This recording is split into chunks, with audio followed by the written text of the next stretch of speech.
আল্লাহ রসুল মোহাম্মদ রকম পরমেশ্বর এক আল্লাহ ভুকানিকতম আল্লাহ ভুকানিকতম এত ইসমেন্তরে বেশাদাসীন সমান্বিত মোহাম্মদ ইতিখ্যাত শিষ্য শাখা সমান্বিত আসুর সংহরণী হরং ওয়াল্ল ওয়াল্লাং ইল্লাল্লাতে ইল্লাল্লাং চিৎকার দিয়ে বলুন মারহাবা। লা ইলাহা হরফে পাপন্ন ওয়াল্লি মিলাহা পরম পদন্ম জন্ম বৈকুণ্ঠ মায়াপিন নদী তজ্জপিনীয় মোহাম্মদ সকলে বলুন সাল্লাল্লাহু আলাইহি ওয়াসাল্লাম। অজ্ঞ আনন্দ বিক্ষোভে আশিস ওয়াসংকে শোনাম আহম্মদ মোহাম্মদান বৈদ্যনাং স্বর্ণাম গোত্থামি সংভ্রং স্বর্ণাম গোত্থামি ধর্মনাং স্বর্ণাম গোত্থামি ওয়াং শান্তি ওয়াং শান্তি ওয়াং শান্তি। وقال تعالى في شان حبيبه إن الله وملائكته يصلون على النبي يا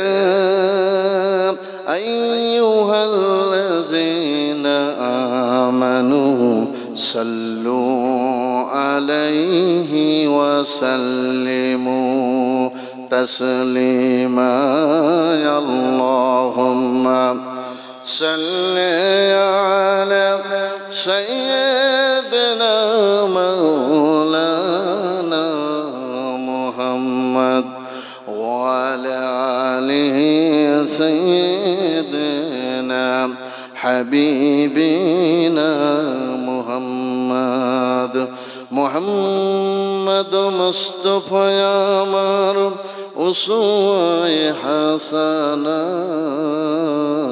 রাতের আধারে যেন চাঁদ মধু পূর্ণিমায় আল্লাহুম্মা জোরে সোরে মুহাম্মদ বলুন।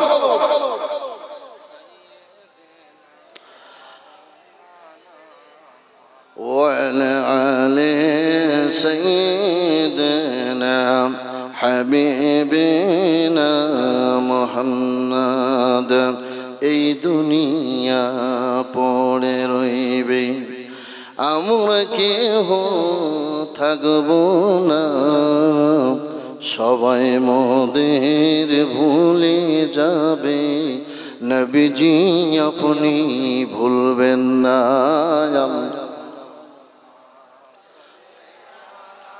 سيدنا مولانا محمد وعلى آل سيدنا حبيبنا محمد زیارت مدینہ کی دل میں ہے تمنا نہیں میرا پاس سفر کا سمانا بلغ العلا بکمالہ کشف الدجى بجمالہ حسنت جمیع خصالہ صلوا علیہ وآلہ।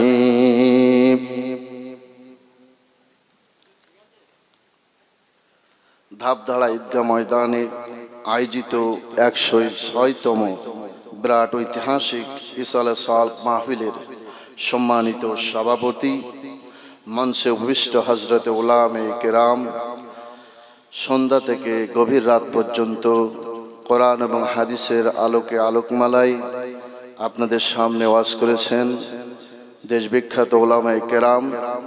আমার সম্মুখে পানে ধুলার আসনে আসন্নিত ইসলামের জন্য নিবেদিত কোরআন প্রেমিক আশিকে রাসূল সরল মনা সুন্নি ভাইরা, পর্দার আড়ালে অবস্থানরতা সম্মানিতা সতী সাধবী, পদ্মা নাসিনী ধার্মিকা লজ্জাবতী মা ও ভগ্নীগণ, মাহফিল সম্প্রসারণের কাজে নিয়োজিত সমস্ত স্বেচ্ছাসেবক বৃন্দ, বিভিন্ন সাংবাদিক বন্ধুগণ, সরকারের গোয়েন্দা বিভাগের সম্মানিত সদস্যবৃন্দ, সর্বোপরি আলো আধারের মধ্য দিয়ে মাইকের সাউন্ড যতদূর যাচ্ছে যত মানুষ আমার কণ্ঠে প্রতিধ্বনি শ্রবণ করছেন সকলের উদ্দেশ্যে আরো একবার রাসূলের শেখানো পদ্ধতিতে, রাসূলের শেখানো পন্থায় আন্তরিক সালাম ও মোবারকবাদ।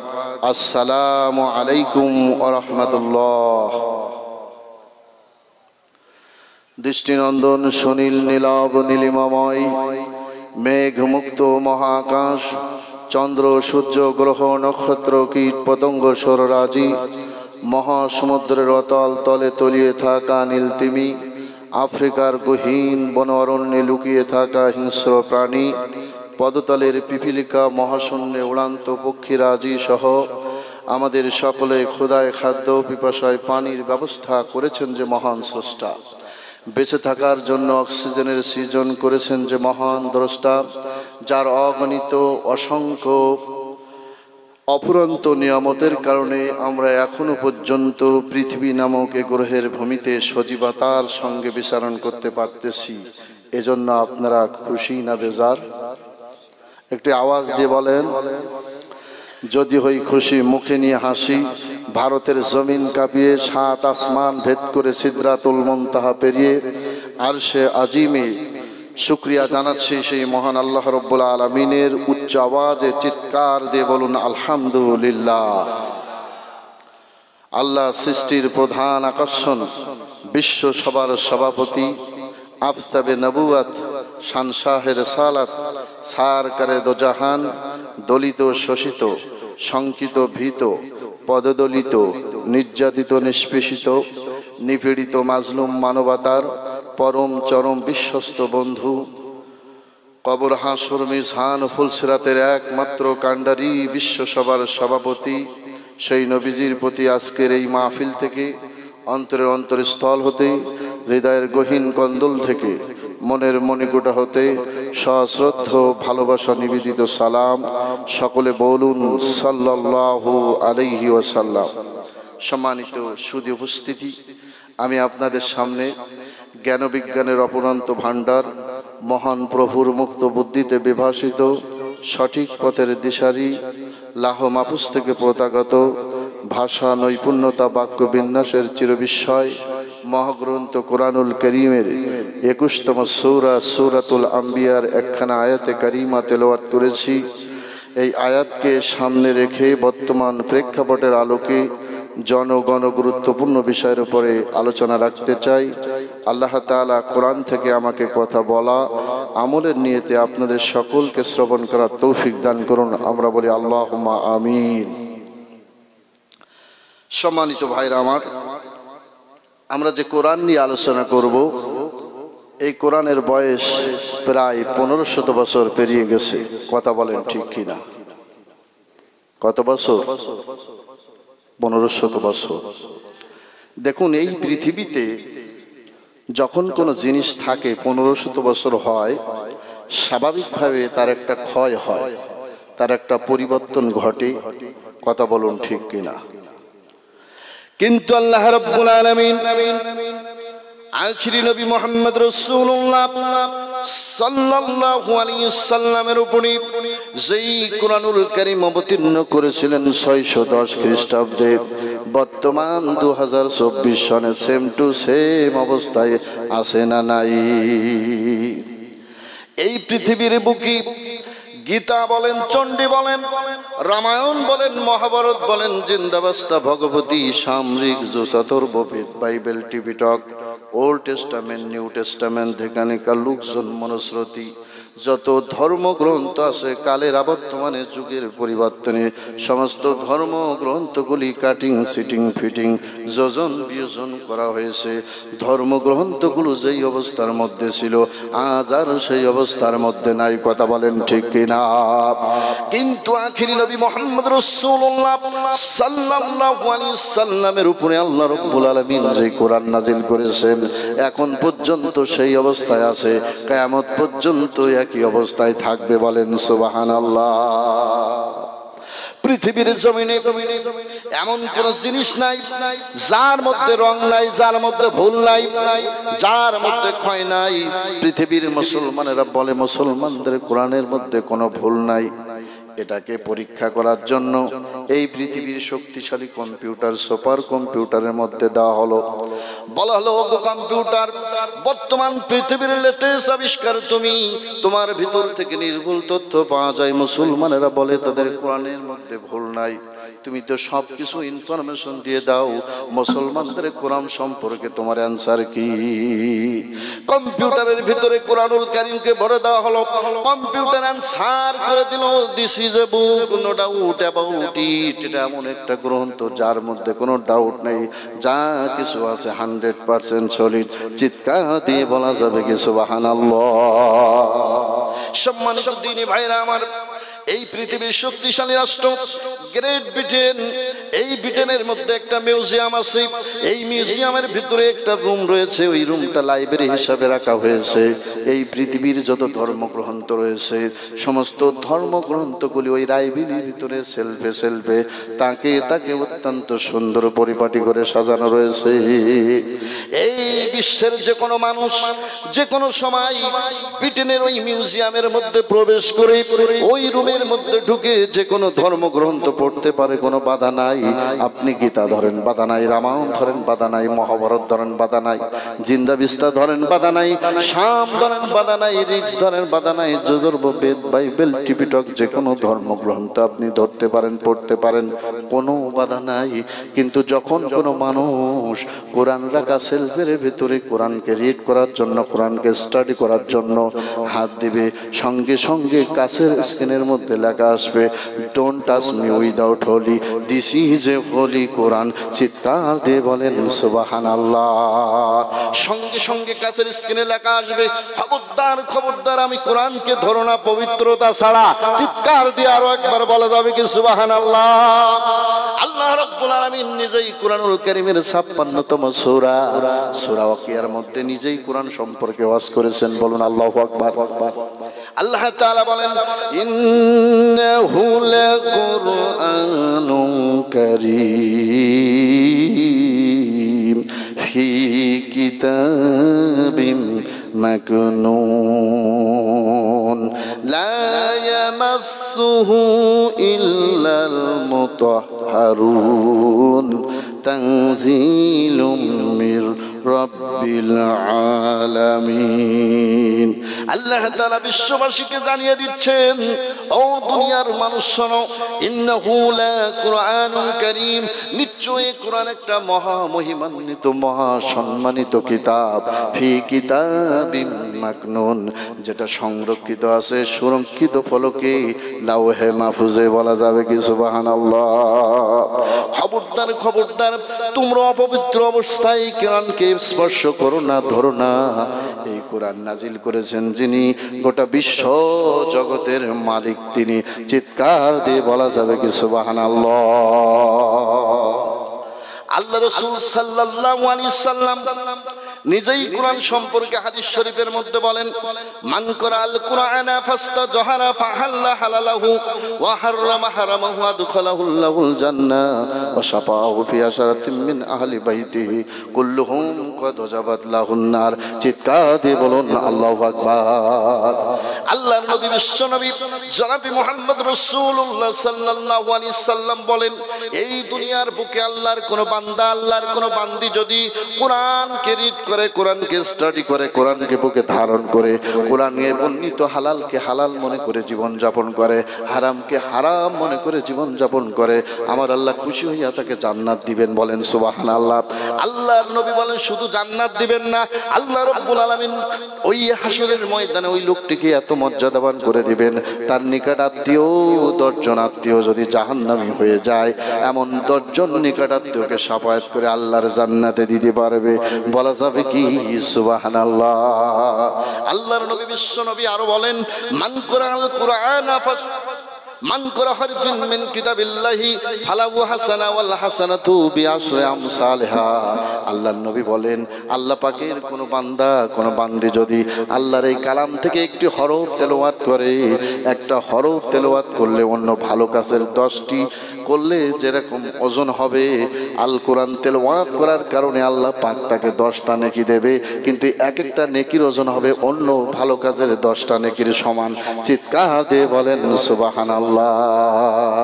আল্লাহর নবী বিশ্ব নবী যখন নেকির বয়ান করতেছিলেন, সাহাবীরা প্রশ্ন করলেন, ইয়া রাসূলুল্লাহ, ইয়া হাবিবাল্লাহ, নেকি কি জিনিস? হোয়াট ইজ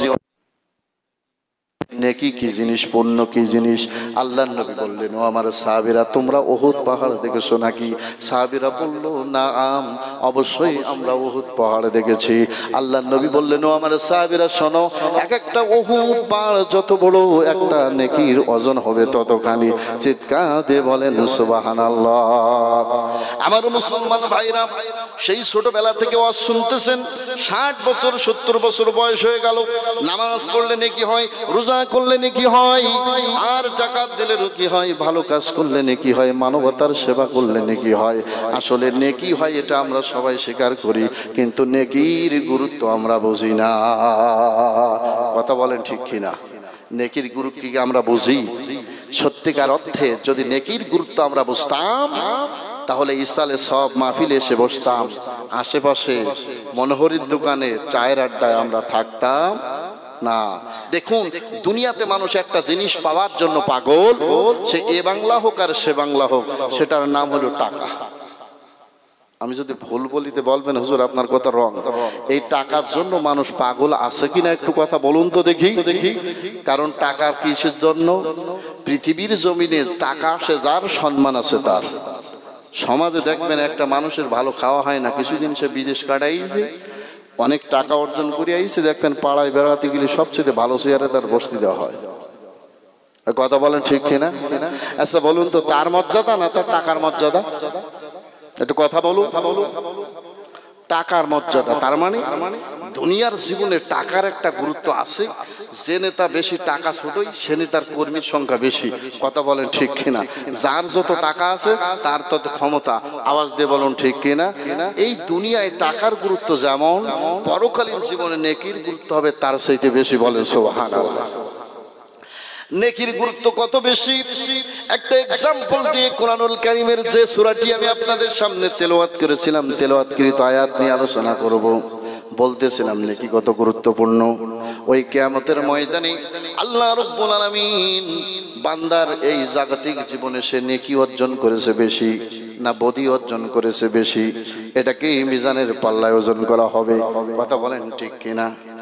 কোরআনুল কারীমের 101 নম্বর সূরা, সূরার নাম সূরাতুল কারিয়াহ। আছে না নাই 30 পারার ভিতরে? আল্লাহ রাব্বুল আলামিন বলেন, ফাআম্মা মান সাকুলাত মাওয়াজিনুহু ফাহুয়া ফি ঈশাতির রাদিয়া।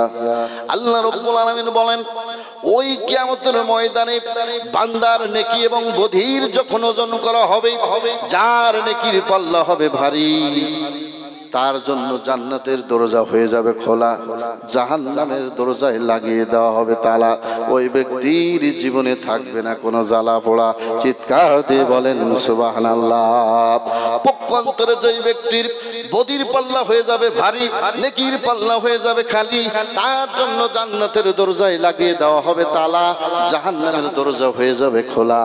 ওই ব্যক্তির ওই দিন কাজে লাগবে না কোনো মামু খালা। চিৎকার দিয়ে বলেন নাউজুবিল্লাহ। দেখো, আল্লাহ তাআলা যখন মিজানে এই নেকির ওজন দিবেন, ওজন দেওয়ার পরে মনে করেন 100 নেকি হলেই একটা মানুষ জান্নাতি। আওয়াজ দিয়ে বলেন কত নেকি? উদাহরণ দিচ্ছি, আপনারা মনে করেন না যে হুজুর বাংলাদেশ থেকে এসে ওয়াজ করে গেছে, কোনো রকম 100 নেকি 100 নিয়ে যদি হাসরের ময়দানে ওঠা যায় তাহলে আল্লাহ জান্নাত দেবে, এইটা যেন আবার কেউ মনে করেন না। আমি বুঝাচ্ছি, 100 নেকি অর্জন করলেই মনে করেন আল্লাহ জান্নাত দিবে, কিন্তু একটা ব্যক্তির 99টা নেকি হয়েছে। কতটি নেকি বলেন তো দেখি? আপনারা কি আমার ভাষা বুঝতেছেন না? তাহলে বলুন কতটা নেকি আছে? 99টা আছে। 100 হলেই আল্লাহ জান্নাত দিবেন, বাকি আছে কয়টা? আল্লাহ রাব্বুল আলামিন হাসরের ময়দানে ওয়াজ করবেন জনগণের সামনে। আল্লাহ সুবহানাহু ওয়া তাআলা বলবেন, ও আমার বান্দা শোনো, আমার নাম গফুর, আমার নাম গফফার। তুমি 99টা নেকি অর্জন করেছো, আমি আল্লাহ তোমাকে জান্নাতে দিতে চাই, জাহান্নামে দিতে চাই না। এই হাসরের ময়দানে তোমার আপনজন, আত্মীয় স্বজন, পাড়া প্রতিবেশী, বন্ধু বান্ধব, বয়ফ্রেন্ড গার্লফ্রেন্ড সব আছে, স্ত্রী আছে, সন্তান আছে, কন্যা আছে, মা আছে, বাবা আছে, তুমি যাও, তোমাকে আমি মুক্ত করে দিলাম। এর ভিতর থেকে কেউ যদি তোমার একটা নেকি দিয়ে দেয়, আমি আল্লাহ রব্বুল আলামিন তোমার পক্ষ থেকে সেই নেকিটা গ্রহণ করে তোমাকে আল্লাহর জান্নাতে দিয়ে দিব। জোরে বলুন সুবহানাল্লাহ। মনে করেন আব্দুল্লাহ আব্দুস সালাম এমনি ভাবে হাসরের ময়দানে আটকা পড়ে গেল। আল্লাহ পাক ঘোষণা করে দিল, যাও তোমার আত্মীয় স্বজন আপনজনের কাছ থেকে নেকি আনো। এই ঘোষণা পেয়ে আব্দুল্লাহ আব্দুস সালাম হাসরের ময়দানে ছুটতে থাকবে। কিতাবের মধ্যে আসছে, ছুটতে ছুটতে জনম দুঃখী মায়ের সঙ্গে সন্তানের দেখা হয়ে যাবে। সন্তান মায়ের দিকে অবাক নজরে তাকিয়ে বলবে, মাগো মা, আমি তোমার কলিজার টুকরা নারী ছেড়া ধন। সাধারণ ভাবে আমি দুনিয়ার জীবনে আসি নাই, কলকাতা মেডিকেল কলেজ হাসপাতালে নিয়ে সিজারের মাধ্যমে ডাক্তারের খাতায় বনসই করে আপনি আমাকে প্রসব করেছিলেন। আপনার জীবন যাই যাক, সন্তান বেঁচে থাক। আমাকে প্রসব করতে গিয়ে কত রক্ত মাগো তোমার ঝরেছে। আমি তোমার সেই সন্তান, 2.5 বছর ধরে তোমার বুকের দুধ পান করেছি। আরামের ঘুমকে হারাম করি, রাতের বেলায় আমাকে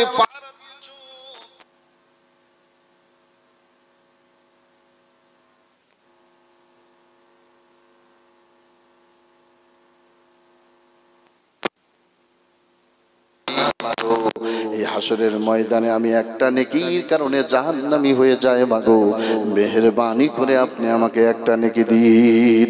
মা অবাক নয়নে সন্তানের দিকে তাকিয়ে বলবে, বাবা তুমি কে? তোমাকে চিনি না। চিৎকার দিয়ে বলুন আল্লাহু আকবার। সেদিন এই মা সন্তানকে পরিচয় দেবে না। আমার ভাইরা, সন্তান চলে যাবে হাসরের ময়দানে ছুটতে ছুটতে। হঠাৎ করে লক্ষ লক্ষ মানুষের ভিতরে পিতার সঙ্গে দেখা হয়ে যাবে। সন্তান তখন বাবাকে ডাক দিয়ে বলবে, বাবা গো বাবা, আমি তোমার কলিজার টুকরা সন্তান। সকাল থেকে সন্ধ্যা পর্যন্ত কঠোর রোদে কঠিন পরিশ্রম করে তোমার ঘামের টাকাগুলি, রক্ত ঝরানোর টাকাগুলি আমার পিছনে ব্যয় করেছো। আমাকে লেখাপড়া শিখিয়েছো। দেশের সবচেয়ে বড় চাকরি পাওয়ার জন্য যত কিছু প্রয়োজন সমস্ত স্যাক্রিফাইস বাবা গো তুমি করেছো। আমি যখন অসুস্থ হয়েছি, আমাকে কান্দে করে আরামের ঘুম হারাম করে ডাক্তারের কাছে নিয়ে গেছো। বাবা, কত কষ্ট তুমি আমার জন্য করেছো। খেয়ে না খেয়ে আমার বসবাসের জন্য দুনিয়ায় কত সুন্দর নামি দামি ফ্ল্যাট বাড়ি তৈরি করে দিয়েছো। বাবা, আমি যখন গরমে কষ্ট পেতাম, আমার যাতে কষ্ট না হয় এই জন্য তুমি ফ্যানের ব্যবস্থা করেছো। আবার বিদ্যুৎ চলে গেলে কষ্ট যাতে না হয় এসির ব্যবস্থা করেছো। বাবা গো, আমি তোমার সেই আদরের সন্তান, আদরের দয়াল, তোমার সেই নয়নের পুতুলি। আমি হাসরের ময়দানে একটি নেকির জন্য আমি জাহান্নামী হয়ে যাচ্ছি। মেহেরবানি করে বাবা গো একটা নেকি দান করে আমাকে জাহান্নাম মুক্ত করো। সেদিন বাবা সন্তানের দিকে অবাক নজরে তাকিয়ে বলবে, বাবা তুমি কে? তোমাকে চিনি না। চিৎকার দিয়ে বলুন আল্লাহু আকবার। দেখুন, এই যে আপনাদের পশ্চিমবঙ্গে টিএমসির নেতাদের সাথে বিজেপির নেতাদের ঝগড়া আছে না নাই? কম বেশি আছে না? এখন মনে করুন টিএমসির কোনো ভাই যদি রাস্তায় গাড়ি অ্যাক্সিডেন্ট করে মরে, বিজেপির কোনো ভাই কি দাঁড়াই থাকবে? একটু কথা বলেন। তাকে কি করবে? বাঁচাবে, উদ্ধার করবে, হাসপাতালে নিয়ে যাবে। কথা বলেন ঠিক কি না? জাগতিক দ্বন্দ্ব থাকার পরেও একজন মানুষের বাঁচানোর জন্য শত্রু হলেও কিন্তু মানুষ কাজ করে। এই কথা বলেন ঠিক কি না? তাহলে চিন্তা করুন, জাগতিক জীবনের শত্রু হয়ে একজন শত্রুকে বাঁচানোর চেষ্টা করতেছে, পরকালে মা হয়ে সন্তানকে পরিচয় দেবে না, সন্তান মাকে পরিচয় দেবে না নেকির কারণে। তাহলে কি আপনারা এতটুকুন বুঝতে সক্ষম হয়েছেন নেকি কত গুরুত্বপূর্ণ জিনিস? আসুন ভাইরা আমার, আর রাত গভীরের দিকে ভূমিকা আর নয়। এজন্য আমরা জাগতিক জীবনে নেকি অর্জন করতে রাজি আছি কারা কারা? দুহাত তুলে দেখান তো একটু। হাত তুলতে লজ্জা পাচ্ছেন? নারায়ে তাকবীর। আল কোরআনের আলো, আল হাদিসের আলো। আপনারা কি রাগ করতেছেন? সম্মানিত ভাইরা আমার, চলুন সেই আয়াতে কারিমার দিকে। বলতেছিলাম আপনাদের সামনে কোরআনুল কারিমের 17 নম্বর পারার 21 নম্বর সূরা। সূরার নাম সূরাতুল আম্বিয়া। কোরআন শরীফের 21তম সূরা। এই সূরার 112টি আয়াত রয়েছে। 1174টি শব্দ রয়েছে, 4925টা অক্ষর রয়েছে। আমি আপনাদের সামনে তেলাওয়াত করেছি 1 নম্বর আয়াত। কত নম্বর আয়াত? একটি আয়াত আমি আপনাদের সামনে তেলাওয়াত করেছি। সূরাটির নাম আমি কেন আম্বিয়া হলো সেটা বলেই আমরা মূল আলোচ্য আয়াতকে ব্যাখ্যায় চলে যাব ইনশাআল্লাহ। তাই সূরাটি কোরআন শরীফের 21তম সূরা, সূরার নাম সূরাতুল আম্বিয়া। এখানে যারা আলেম আছেন, আম্বিয়া শব্দটি বহুবচন। আওয়াজ দিয়ে বলেন কি বচন? বহুবচন। বাংলা আমরা বুঝি একের অধিক যেটা থাকে সেটাকে বহুবচন বলে। কথা বলেন ঠিক কিনা? তাহলে এক বচন হচ্ছে নবী, বহুবচন হচ্ছে আম্বিয়া। এই সূরাটির ভিতরে গোটা কোরআন শরীফের ভিতরে আল্লাহ 25 জন রসুলের কথা, নবীর কথা বলেছেন, কিন্তু সূরাতুল আম্বিয়ার ভিতরে 1 নয় 2 নয় 16 জন নবীর কথা তুলে ধরেছেন। বলেন সুবহানাল্লাহ। যেহেতু এই সূরার ভিতরে একের অধিক সংখ্যক নবীদের তুলে ধরা হয়েছে, এই জন্য মুফাসসিরগণ এই সূরার নাম দিয়েছেন সূরাতুল আম্বিয়া, যার বাংলার সাবলীল অর্থ হচ্ছে নবী সমূহ। বলেন সুবহানাল্লাহ। এই নবী সমূহ সূরার একটা বিষয়বস্তু আছে। আপনারা মাহফিল দিয়েছেন, তার একটা নির্ধারিত টার্গেট আছে না নাই? এই সূরাটির বিষয়বস্তু আছে তাওহীদ, রিসালাত, আখিরাত। কি বললাম? তাওহীদ, রিসালাত, আখিরাত। এখন আপনাদেরকে বুঝিয়ে দেই তাওহীদ কি জিনিস। এক আল্লাহকে এক বলে স্বীকার করা, আমরা আল্লাহ সৃষ্টি, পৃথিবীর জমিনে আল্লাহ ছাড়া যা কিছু আছে, আসমানে, মহাশূন্যে, পানির অতল তলদেশে, সব হচ্ছে মাখলুক।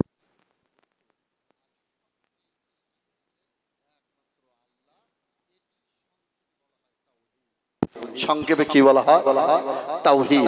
আর রিসালাত হচ্ছে এই পৃথিবীর জমিনে আল্লাহ তাআলা মানব জাতিকে পাঠিয়েছেন, তাদেরকে পথ দেখানোর জন্য আল্লাহ পাক রসুল পাঠিয়েছেন। এটাকে বলা হয় রিসালাত। এটাকে কি বলা হয়? রিসালাত। আর তৃতীয় নম্বর যে বিষয়টি হচ্ছে, এই আল্লাহ এবং আল্লাহ রসুলকে অনুসরণ করে চলার পরে একটা জগৎ আসবে, যেই জগতের নাম হচ্ছে পরকাল।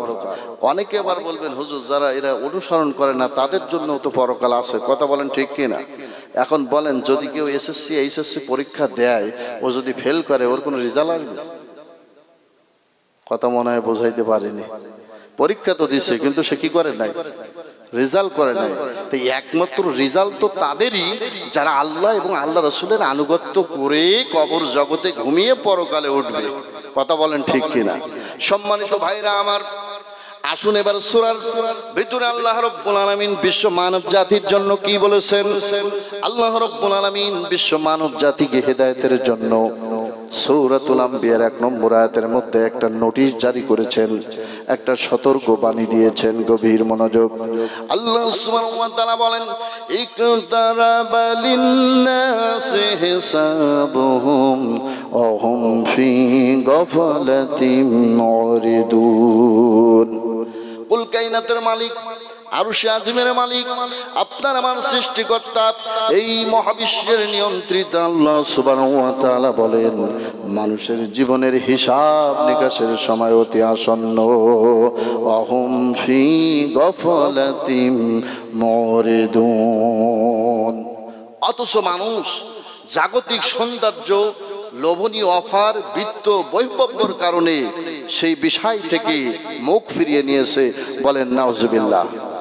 তাহলে আল্লাহ কি বলছেন? ইকতারাবা লিন-নাসি হিসাবুহুম ওয়া হুম ফি গাফলাতিন মুরিদুন। ইকতারাবা শব্দটি আরবিতে করবন থেকে এসেছে, বাবে ইফতাল। এর অর্থ হচ্ছে নিকটবর্তী হওয়া। আওয়াজ দিয়ে বলেন, নিকটবর্তী হওয়া। যেহেতু শহরের তুলনায় গ্রাম মানুষের নিকটে থাকে, আরবিতে গ্রাম লিখতে গেলে করিয়াত শব্দ ব্যবহার করা হয়। আওয়াজ দিয়ে বলেন কি শব্দ? করিয়াত শব্দ ব্যবহার হয়। করবন শব্দের অর্থ হলো নিকটবর্তী হওয়া। আল্লাহ বলছেন, ইকতারাবা লিন-নাসি হিসাবুহুম, মানুষের জীবনের হিসাব নিকাশের সময় অতি আসন্ন। ওয়া হুম ফি গাফলাতিন মুরিদুন। অথচ মানুষ এই পৃথিবীর সৌন্দর্য, এই পৃথিবীর লীলা, এই পৃথিবীর মোহ, এই পৃথিবীর মূর্ছনায় মানুষ নিজেকে এত বেশি ডুবিয়ে দিয়েছে। মানুষকে তার জীবনের হিসাব যে আল্লাহর কাছে দেওয়া লাগবে সে ব্যাপারে মানুষ বেমালুন উদাসীন। কথা বলুন ঠিক কিনা? দেখুন, এই আয়াতটি নাজিলের একটি কারণ আছে, প্রেক্ষাপট আছে। আরবিতে যখন কোনো কোরআনের কোনো আয়াত নাজিল হয় তার একটা প্রেক্ষাপট থাকে, তাকে আরবিতে বলা হয় শানে নজুল। এই আয়াতটি কেন নাজিল হলো এর একটি প্রেক্ষাপট আছে। সম্মানিত ভাইরা আমার, আপনার আমার নবী, কলিজার নবী, ভালোবাসার নবী, রাহাতুল আশিকিন, সাইয়্যিদুল মুরসালিন, রাহমাতুল লিল আলামিন 610 খ্রিস্টাব্দে নবুয়তের দায়িত্ব প্রাপ্ত হয়েছেন। 1 নয় 2 নয় 3টা বছর আল্লাহর নবী গোপনে গোপনে ইসলাম প্রচার করেছেন। আওয়াজ দিয়ে বলেন কত বছর? 3 বছর আল্লাহর নবী গোপনে গোপনে ইসলাম প্রচার করেছেন। 3টা বছর যখন অতিবাহিত হয়ে গেল, আল্লাহ রাব্বুল আলামিন বিশ্ব নবীর উপরে ওহী নাজিল করলেন। ইয়া আইয়ুহার রাসূলু বাল্লিগ মা উনজিলা ইলাইকা মির রাব্বিক। হে রাসূল, আপনার রবের পক্ষ থেকে আপনার উপরে যা কিছু অবতীর্ণ করা হয়েছে আপনি খুলে খুলে জাতির মানুষের কাছে বর্ণনা করুন। চিৎকার দিয়ে বলেন সুবহানাল্লাহ। এই আয়াতে কারিমা যখন নাজিল হয়ে গেল, আল্লাহর নবী বিশ্ব নবী পূর্ব দিগন্তে যখন সূর্য উদিত হলো, পৃথিবী যখন নতুন রূপে সজ্জিত হচ্ছে, রাতের অন্ধকার দুর্বৃত হচ্ছে, এমন প্রভাতে মক্কার নিকটবর্তী সাফা পর্বতের পাদদেশে উঠে গেলেন। আল্লাহর নবী আর্তনাদ করলেন, চিৎকার দিলেন, হাই প্রাতকালীন বিপদ, হাই প্রাতকালীন বিপদ, হাই প্রাতকালীন বিপদ বলে আল্লাহর নবী চিৎকার করছিলেন। আল্লাহর নবীজির এই চিৎকার ইতরে বাতাসে ভেসে মক্কার মানুষের কর্ণকুহরে পৌঁছে গেল। মানুষেরা বলা বলি করতে লাগলো, হারে এই কণ্ঠ তো অন্য কোনো মানুষের নয়, এই কণ্ঠ তো আমাদের মুহাম্মদ সাল্লাল্লাহু আলাইহি সাল্লামের কণ্ঠ। এত সকালে লোকটা কেন এত আর্তনাদ করে, এত চিৎকার করে? না জানি কোনো বিপদে পড়লো নাকি। লোকটি ভালো মানুষ, জীবনে আমাদের সঙ্গে কোনো মিথ্যা বলে না, কাউকে ঠকায় না, কাউকে কষ্ট দেয় না, সর্বক্ষণ তাকে মানবতার কল্যাণে কাজ করতে দেখি। আহারে, লোকটা এত সকালে কেন চিৎকার দেয়? না জানি কোনো বিপদে পড়লো নাকি। মক্কার আবাল বৃদ্ধ বনিতা সবাই ছুটে চলেছে মক্কার ওই সাফা পর্বতের নিকটে। আল্লাহ নবীজির আপন চাচা আবু লাহাব যে ডাক দিয়ে বলতেছে, বাবা মুহাম্মদ, এত সকালবেলা তুমি কেন ডাকতেছো? কোনো বিপদে পড়েছো নাকি? এমন চিৎকার কেন দিলে? আল্লাহ নবীজি বলেন, ও আমার জাতির মানুষেরা, ও আমার সমাজের মানুষেরা, ও আমার কওমের মানুষেরা, ওই পাহাড়ের ওই পাশে একদল সৈন্য দাঁড়িয়ে আছে তোমাদের সঙ্গে যুদ্ধ করার জন্য। এটা যদি আমি বলি তোমরা কি আমার কথা মানবে নাকি? জাতির মানুষেরা বলল, ও মুহাম্মদ, অবশ্যই তোমার কথা আমরা মানব, কারণ একদিন নয় 2 দিন নয় 40টা বছর তুমি আমাদের মধ্যে অতিবাহিত করেছো। জীবনে কখনো কাউকে ঠকাতে দেখি নাই, জীবনে কখনো মিথ্যা বলতে শুনি নাই, জীবনে কোনো মানুষকে কষ্ট দিতে শুনি নাই। সুতরাং আজকে তুমি যে কথা বলবে আমরা অকপটে মেনে নেব, স্বীকার করব। আল্লাহর নবী বললেন, ও আমার চাচা, যদি তাই হয় তোমাদের ইচ্ছা, চাই যদি হয় তোমাদের কামনা, তাহলে পড়ুন, ইয়া আইয়ুহান নাসু কুল লা ইলাহা ইল্লাল্লাহু তুফলিহুন। আল্লাহ নবী এই দাওয়াত দিলেন যখন, সঙ্গে সঙ্গে নবীজির আপন চাচা আবু লাহাব একটা পাথর নিয়ে বিশ্ব নবীর গায়ে মেরে দিলেন। ডাক দিয়ে বলেন, তাব্বালাকা আলি হাযা দাওয়াতানা, হে মুহাম্মদ, এই জন্য কি তুমি আমাদেরকে ডেকেছো? যেহেতু সৌদি আরবের মানুষ কাফেরেরা ছিল, এজন্য আরবিতে যখন আল্লাহ রাসূল বলেছে তখন তাদেরকে বুঝতে বাকি আছে। একটু কথা বলুন। তারা বুঝতে পেরেছে আমরা যে লাত আমানাত উজ্জা হবল এগুস নাসরা মূর্তির পূজা করি, আল্লাহ রাসূল এগুলোকে ছেড়ে দিয়ে আমাদেরকে এক আল্লাহর ইবাদত করার জন্য আহ্বান করেছে। বলেন সুবহানাল্লাহ। তখন এরকম একটা কাজ যখন আল্লাহ রাসূল করছে হঠাৎ, তখন মানুষের মধ্যে কি প্রতিক্রিয়া হবে? ধরুন আপনাদের মসজিদের ইমাম সাহেবের নামে কেউ এসে বলতেছে, হুজুর অমুকের গোল থেকে একটা ছাগল চুরি করিস, তখন আপনাদের কিরাম লাগবে একটু বলেন তো দেখি। অনেক মানুষ বলবে, না হুজুর এরকম কাজ করতেই পারে না। কথা বলেন ঠিক কিনা? আবার অনেক চাচা আছে, কওয়া যায় না হুজুর কোন টুপির মধ্যে কি আছে, বলেন। অনেকে বলেন হুজুর তাই কি, অভাব একটা আলাদা জিনিস। কথা বলেন ঠিক না? মানুষ বিভিন্ন রকম মন্তব্য করতে দ্বিধাবোধ করে না। আল্লাহ রসুল যখন নতুন ইসলামের প্রচার করলেন, সমাজের কিছু লোক চিন্তা ভাবনা করলো মুহাম্মদ সাল্লাল্লাহু আলাইহি ওয়াসাল্লাম আমাদের মধ্যে 40টি বছর অতিবাহিত করেছে, তার কোনোদিন তো এরকম ব্যাক রিপোর্ট দেখিনি, হঠাৎ কেন এরকম একটা কাজ করলো আর বিচারি তার চাচা ধরি মারলো। আসলে আমরা একটু চাচার কাছে যাই এবং মুহাম্মদ সাল্লাল্লাহু আলাইহি ওয়াসাল্লামের কাছে গিয়ে শুনি যে বিষয়টা কি হয়েছে। কথা কি বোঝা গেল?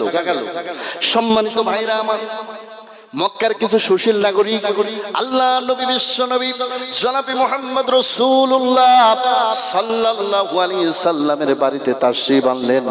ডাক দিয়ে বলেন, বাবা মুহাম্মদ রে, হঠাৎ তুমি নাকি নতুন ধর্মের প্রচার করতেছো, তুমি নাকি ইসলামের প্রচার করতেছো, তুমি নাকি নিজেকে আল্লাহর নবী হিসাবে রাসূল হিসাবে দাবি করতেছো, বাবা তোমার কথা ঠিক নাকি? আল্লাহর নবী বলতেছেন, ও আমার জাতির মানুষেরা, তোমরা যেটা শুনেছো ওটাও ঠিক। বলেন সুবহানাল্লাহ।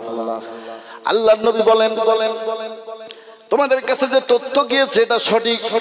জাতির মানুষ বলতেছে, বাবা শোনো, তুমি যে ধর্ম প্রচার করতেছো ওটা এখানেই স্টপ করে দাও, তোমাকে টাকা লাগে, আমরা মক্কার ধনীদের কাছ থেকে অর্থ চাঁদা নিয়ে তোমাকে দিয়ে তোমাকে বড় ধনী করে দেব, তোমাকে মক্কার বড় নেতা বানিয়ে দেব, এই মক্কা নগরের সবচেয়ে সুন্দরী মেয়ের সঙ্গে তোমার বিবাহের ব্যবস্থা করব, তুমি তোমার এই প্রচার বন্ধ করে দাও। আল্লাহর নবী বললেন, ও আমার জাতির মানুষেরা, আমি আমার এই প্রচার কখনোই বন্ধ করব না। তখন ওই কাফেরেরা বলল, ও বাবা মুহাম্মদ শোনো, তুমি কি সত্যি আল্লাহর নবী নাকি? এই পৃথিবীতে তোমার পূর্বে যারা রাসূল হিসাবে এসেছিল, নবী হিসাবে এসেছিল, তাদের ওই নবুয়াতের সততা প্রমাণ করার জন্য বিভিন্ন মুজিজা প্রদর্শন করেছে। তুমি দুনিয়াতে আসার 500 বছর পূর্বে আল্লাহ রাব্বুল আলামিন একজন রাসূল পাঠিয়েছিলেন, তার নাম ঈসা রুহুল্লাহ। কি নাম বললাম ভাই? ঈসা রুহুল্লাহ। আল্লাহ পাক তাকে রাসূল করে দুনিয়ার মধ্যে পাঠিয়েছিলেন। জাতির মানুষ যখন তাকে পরীক্ষা নিয়েছিল নবী কিনা, সে পরীক্ষা দিয়েছিল, সেই এমন পরীক্ষা দিয়েছিল, মৃত মানুষকে স্পর্শ করে জীবিত করে দেখিয়ে দিয়েছিল, মাটি দিয়ে পাখি তৈরি করে ফু মেরে দিয়েছিল, মহাশূন্যে জীবন্ত পাখি হয়ে উড়ে বেড়িয়েছিল। বলো সুবহানাল্লাহ। শুধু তাই নাই, অন্ধ লোকের চোখে হাত বুলিয়ে দিয়েছে, সঙ্গে সঙ্গে অন্ধ লোকটি চক্ষুমান হয়ে গেছে। তার থেকে 1700 বছর পূর্বে আল্লাহ পাক এই জমিনে একজন রাসূল পাঠিয়েছিলেন, যার নাম মুসা কালিমুল্লাহ। আল্লাহ রাব্বুল আলামিন তাকে এমন মুজিজা দিয়েছিলেন, তিনি যখন হাতের লাঠি জমিনে ফেলে দিতেন, লাঠি সঙ্গে সঙ্গে সাপে পরিণত হয়ে যেত। শুধু তাই নাই, যখন বগলের ভিতরে হাত দিয়ে আবার বাইরে বের করতেন, সূর্যের চাইতে মুসা নবীর হাতের যদি প্রকার হতো, বলেন সুবহানাল্লাহ। ও বাবা মুহাম্মদ, তার থেকে কয়েকশো বছর আগে আল্লাহ পাক এই জমিনে একজন নবী পাঠিয়েছিলেন, তার নাম হযরত সুলাইমান আলাইহিস সালাতু ওয়াস সালাম। বিনা ইঞ্জিনে মহাশূন্যে প্লেনের মতো ঘুরে বেড়াতো। তার থেকে কিছুকাল আগে আরেকজন নবী পাঠিয়েছিলেন, হযরত দাউদ আলাইহিস সালাম, যিনি লোহা হাতে ধরলে লোহা গলে গলে পানি হয়ে যেত। বলেন না সুবহানাল্লাহ। ও বাবা মুহাম্মদ, তারা তাদের নবুয়াতের প্রমাণ দেওয়ার জন্য, রাসূল ঠিক না বেঠিক সেটা পরীক্ষা দেওয়ার জন্য জাতির সামনে অসংখ্য অগণিত মুজিজা প্রদর্শন করেছে। বাবা মুহাম্মদ, এই মুহূর্তে তোমাকে একটা মুজিজা দেখাতে হবে। যদি তুমি এই মুজিজা দেখাতে পারো গো বাবা, আমরা মনে করব তুমি আল্লাহর সঠিক নবী। আর যদি মুজিজা দেখাতে না পারো, আমরা মনে করব তুমি নবুয়াতের দাবিতে মিথ্যাবাদী। জোরে বলুন নাউজুবিল্লাহ। আল্লাহর নবী বললেন, ও আমার জাতির মানুষেরা, এখন আমাকে কি করা লাগবে? জাতির মানুষেরা বলল, বাবা মুহাম্মদ, যেই পাহাড়ের উপরে দাঁড়িয়ে তুমি ইসলামের দাওয়াত দিয়েছো, কোরআনের দাওয়াত দিয়েছো, তাওহীদের দাওয়াত দিয়েছো, রিসালাতের দাওয়াত দিয়েছো, ওই পাহাড়টাকে তোমাকে স্বর্ণে পরিণত করে দিতে হবে। কি করা লাগবে? কথা বলো। যদি তুমি আল্লাহর সত্যি নবী হও, তোমাকে এই ছাপা পর্বতটা স্বর্ণে পরিণত করে দেওয়া লাগবে। যদি তুমি করতে পারো, আমরা মনে করব তুমি আল্লাহর সঠিক নবী, তোমার হাতে বায়াত গ্রহণ করবো, ইসলাম কবুল করবো। আলহামদুলিল্লাহ, খুব ভালো কথা। কথা বলেন ঠিক কিনা? আর যদি তুমি প্রমাণ না করতে পারো, আমরা মনে করব তুমি নবুয়াতের দাবিতে মিথ্যাবাদী। কথা বলুন ঠিক কিনা? এখন আমি বাংলাদেশ থেকে আপনাদের এখানে ওয়াজ করতে এসেছি। এখন আপনারা যদি বলেন, হুজুর ইসলাম ধর্মের কিরকম ফুর জোর আছে, এই যে প্যান্ডেল ডেকে দিয়ে ফুদে সোনা বানায় দিতে হবে, এখন বলেন হুজুরের পায়জামা গরম হয়ে যাবে না? কথা বলে। এখন আল্লাহর নবী দিচ্ছেন ইসলামের দাওয়াত, আর তারা বলতেছে পাহাড় স্বর্ণে পরিণত করতে হবে। তাহলে আল্লাহ রাসূল সাল্লাল্লাহু আলাইহি ওয়াসাল্লাম কিং কর্তব্য বিমূঢ় হয়ে গেলেন। কথা বলেন ঠিক কিনা? সম্মানিত দ্বীনি ভাইরা আমার, আল্লাহ রাব্বুল আলামিন এই দৃশ্য আর শাদীন থেকে দেখতেছেন, বলেন সুবহানাল্লাহ। এরই মধ্যে আল্লাহ তাআলা হযরত জিবরাইল আমিনকে পাঠিয়ে দিলেন। জিবরাইল আমিন জমিনে নাজিল হয়ে গেল, ডাক দিয়ে বলে, ইয়া রাসূলুল্লাহ, ইয়া হাবিবাল্লাহ, আমি জিবরাইলের পক্ষ থেকে আপনি সালাম গ্রহণ করুন, আল্লাহর পক্ষ থেকে আপনার জন্য সুসংবাদ রয়েছে। চিৎকার দিয়ে বলেন সুবহানাল্লাহ। বলে, ইয়া রাসূলুল্লাহ, আপনি আপনার পবিত্র জবান দিয়ে যদি একবার বলেন সাফা পর্বত তুমি স্বর্ণে পরিণত হয়ে যাও, বলতে দেরি হবে, স্বর্ণে পরিণত হতে দেরি হবে না। কিন্তু ইয়া রাসূলুল্লাহ, সমস্যা একটা আছে। তা বলে, কি সমস্যা? সমস্যা হলো এই সাফা পর্বত যখন আল্লাহ স্বর্ণে পরিণত করে দিবেন, এটা দেখার পরে যদি তোমার জাতির মানুষ কুরাইশ বংশের লোকেরা তোমার হাতে বায়াত গ্রহণ করে ইসলামের কালেমা যদি না পড়ে, ওই পাথরের পাহাড় দিয়ে আল্লাহ পাক গোটা জাতিকে পিষ্ট করে দিবেন। জোরে বলেন নাউজুবিল্লাহ। এখন বলুন, যে যে এলাকায় বাস করে সেই ব্যক্তি সেই এলাকার মানুষের অবস্থা বোঝে ভালো। কথা বলুন ঠিক কিনা? আল্লাহ রাসূল দেখলেন আমার জাতির মানুষ যে ধরনের খাইজলামি, এদের সামনে যেই আমি স্বর্ণে পরিণত করে দেব, এরা বলবে তাজা টাটকা জাদুকর। কথা বলেন ঠিক কিনা? আল্লাহ রাসূল বললেন, জিবরাইল শোনো, যদি জাতির মানুষ কালেমা না পড়ে তাহলে তো আল্লাহ তাদের ধ্বংস করে দিবে। তখন আমি কার কাছে পৌঁছাবো? লা ইলাহা ইল্লাল্লাহ মুহাম্মাদুর রাসূলুল্লাহ। চিৎকার দিয়ে বলেন সুবহানাল্লাহ। আল্লাহ রাসূল বললেন, আমার এই মর্যাদার প্রয়োজন নেই। আল্লাহর নবী, বিশ্ব নবী যখন জিবরাইলের মুখের পরে এই কথাটি বলে দিলেন, সেই সময় আল্লাহ রাব্বুল আলামিন সূরাতুল আম্বিয়ার প্রথম আয়াতখানা নাজিল করে দিলেন, ইকতারাবা লিন-নাসি হিসাবুহুম ওয়া হুম ফি গাফলাতিন মুরিদুন। হে রাসূল, ওরা ইসলাম না মানার কারণে আপনার কাছে অমূলক প্রশ্ন করে, আপনি চিন্তিত হবেন না, দুঃখিত হবেন না, মনক্ষুণ্ণ করবেন না। ওদের জীবনের হিসাব নিকাশের সময় অতি আসন্ন। ওয়া হুম ফি গাফলাতিন মুরিদুন। অথচ তারা পৃথিবীর সৌন্দর্য, পৃথিবীর সম্পদ, পৃথিবীর বৈভব, পৃথিবীর ক্ষমতার কারণে মহান আল্লাহর কাছে যে জবাব দেওয়া লাগবে, আমাদের যে ফিরে যেতে হবে, জীবনের হিসাব দেওয়া লাগবে, সে ব্যাপারে তারা বেমালুন উদাসীন হয়ে গেছে। বলেন নাউযুবিল্লাহ। আল্লাহ রাব্বুল আলামিন কুরআনুল কারীমের 30 নম্বর পারার 83 নম্বর সূরা, আল্লাহ রাব্বুল আলামিন সূরাতুল মুতাফফিফিনের মধ্যে এই জাতীয় মানুষদের সম্পর্কে আল্লাহ পাক বলেন, যেই মানুষগুলি জাগতিক জীবনে এসে আল্লাহ ভুলে গেল, নামাজ ভুলে গেল, কোরআন ভুলে গেল, ইসলাম ভুলে গেল, রসুল ভুলে গেল, যাদের দিন ধর্ম কোনো কিছুই মানতে ভালো লাগে না, এমন সমস্ত নাফরমান বান্দাদেরকে সতর্ক করে রব্বুল আলামিন কুরআনুল কারীমের মধ্যে 30 পারার মধ্যে আল্লাহ রব্বুল আলামিন উপদেশ দিলেন। আল্লাহ রব্বুল আলামিন বলেন, আলা ইয়াযুন্নু উলাইকা আন্নাহুম মাবউসুন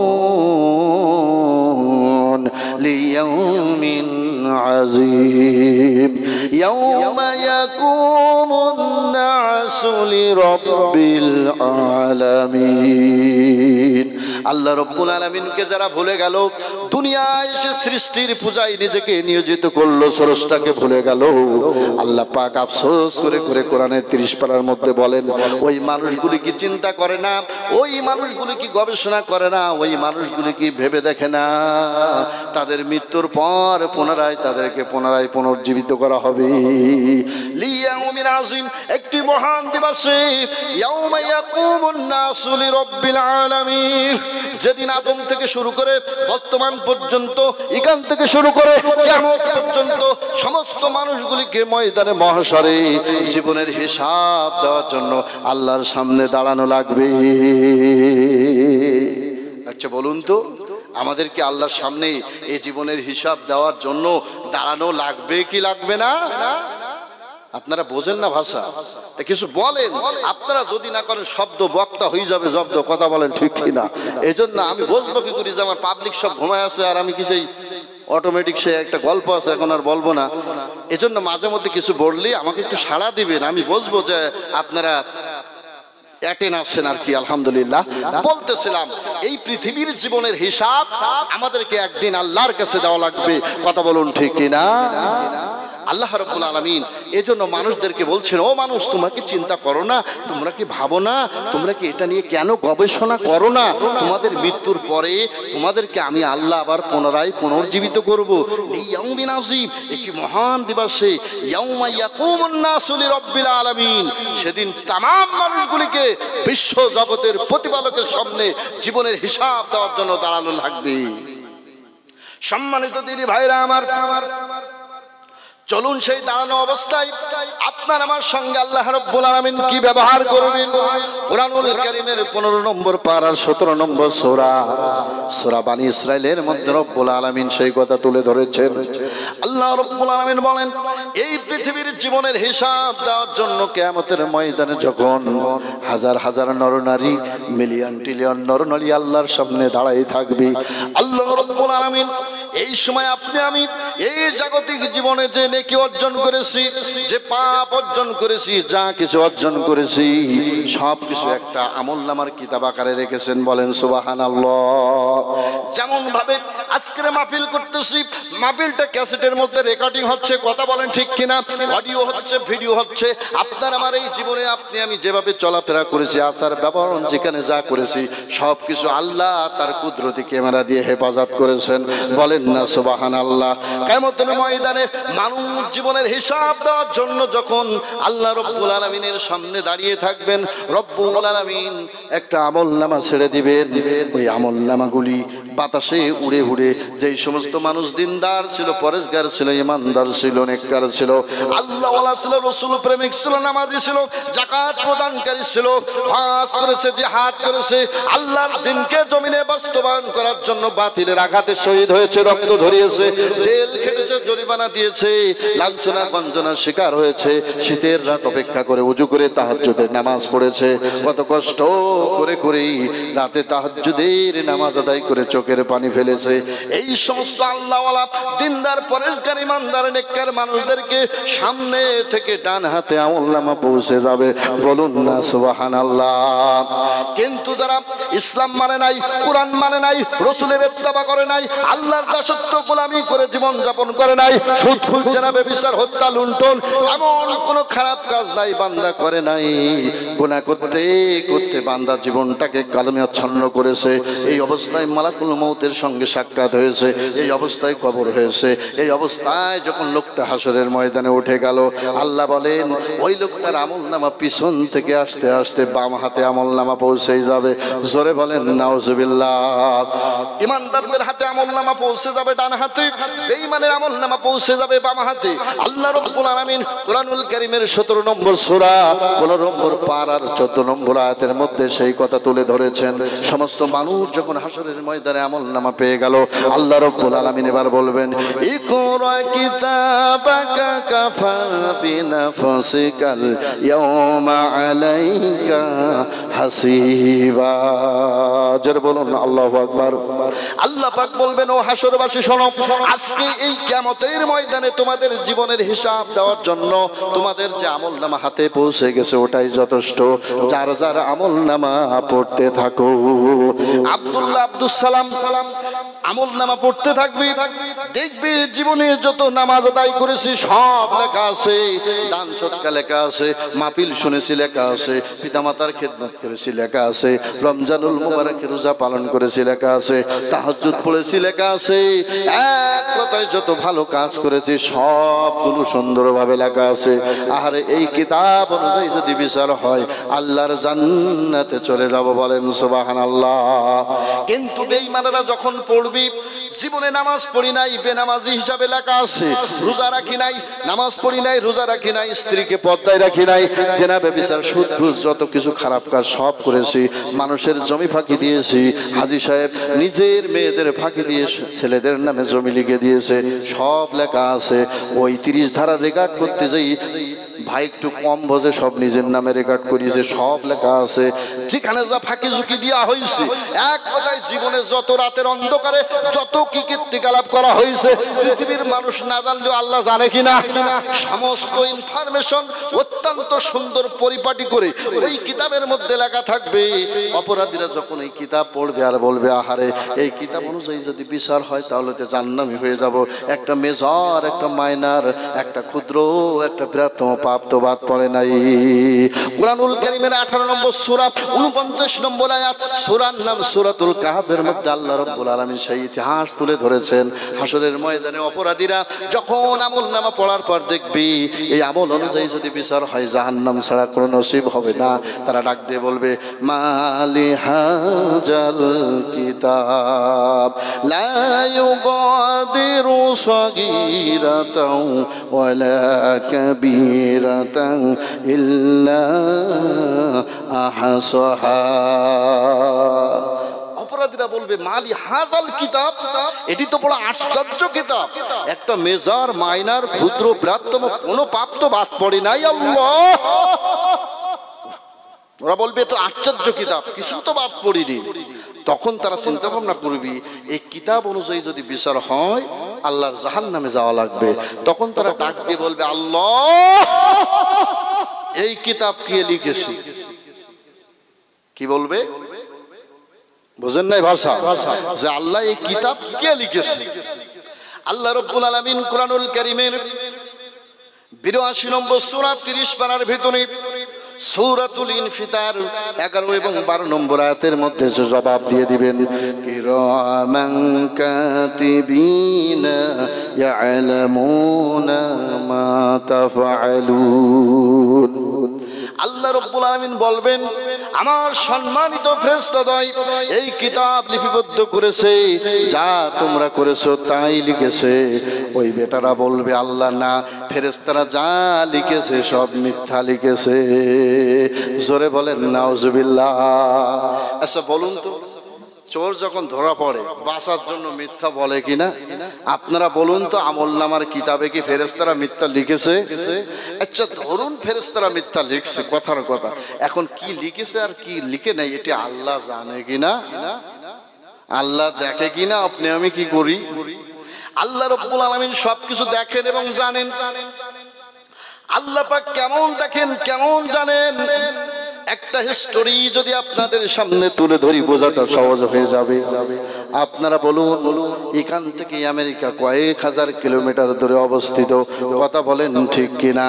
আমেরিকার বর্তমান প্রেসিডেন্ট জো বাইডেন অথবা জাতিসংঘের মহাসচিব মিস্টার গুতেরেস যদি ইউএসএ থেকে যখন কোনো বক্তব্য দিয়ে দেয়, এশিয়ার অন্যতম বৃহত্তম রাষ্ট্র আপনাদের এই ভারত রাষ্ট্র, এর 28টি রাজ্য রয়েছে, তার মধ্যে অন্যতম একটি রাজ্য হলো আপনাদের পশ্চিমবঙ্গ, যার ক্যাপিটাল শহর হলো কলকাতা শহর, কথা বলেন ঠিক কিনা?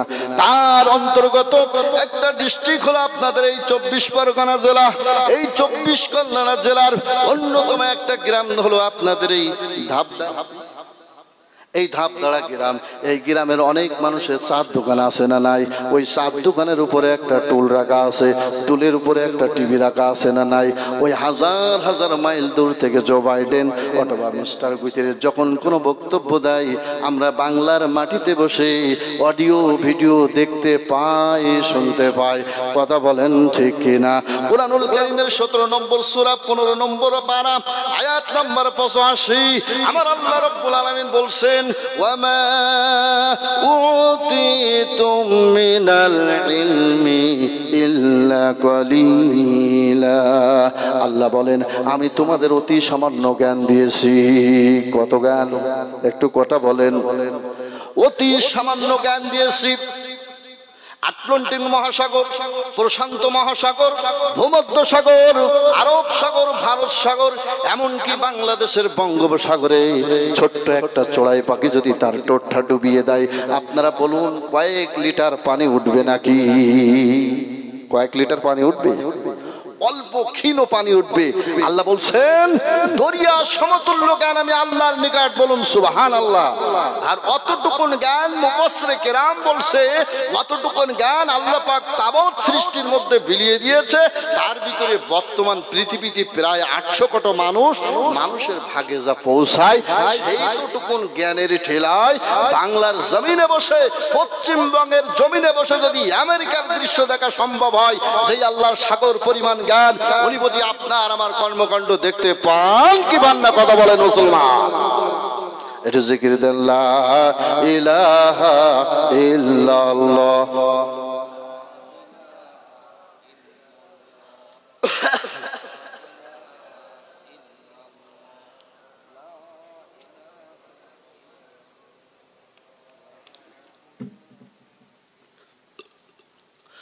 আসমানের মালিক সেই আল্লাহ, জমিনের মালিক সেই আল্লাহ, হায়াতের মালিক সেই আল্লাহ, মৌতের মালিক সেই আল্লাহ।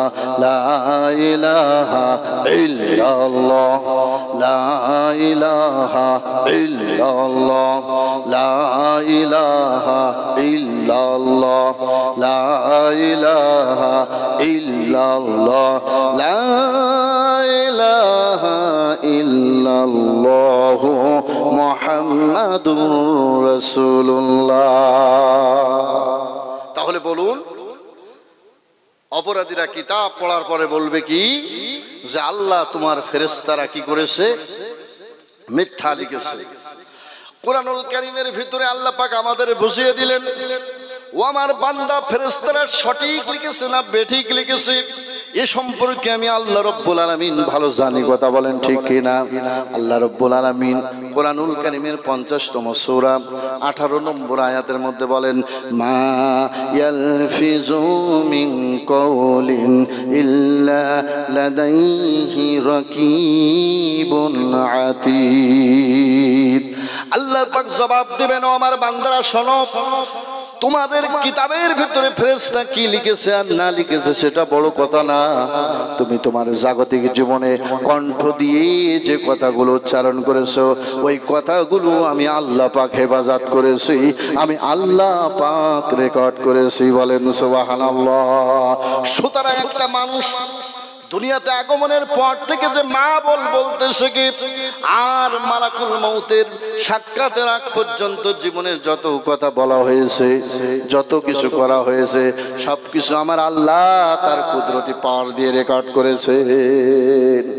আল্লাহ রাব্বুল আলামিন এবার ডাক দিয়ে বলবেন, ও আমার অপরাধী বান্দারা তোমরা শোনো,